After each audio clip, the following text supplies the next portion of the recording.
From last year, sales has come down by 1.8%. The average price, 1.6%.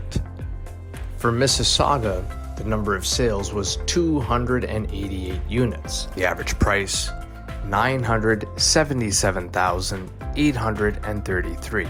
The average selling price versus list price was 97%, and the average days on market was 38 days.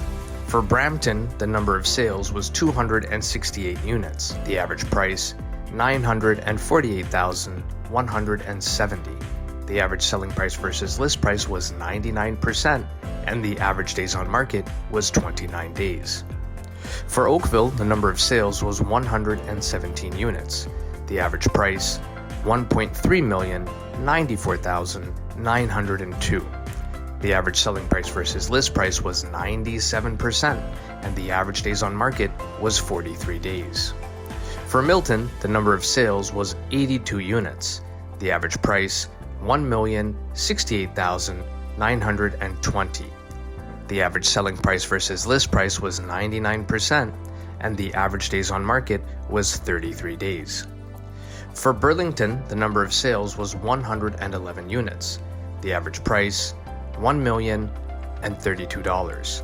The average selling price versus list price was 96%, and the average days on market was 40 days.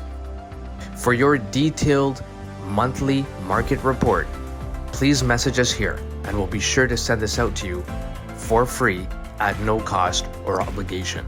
If you are planning to make a move in the next 3 to 6 months, give us a call. We're here to help.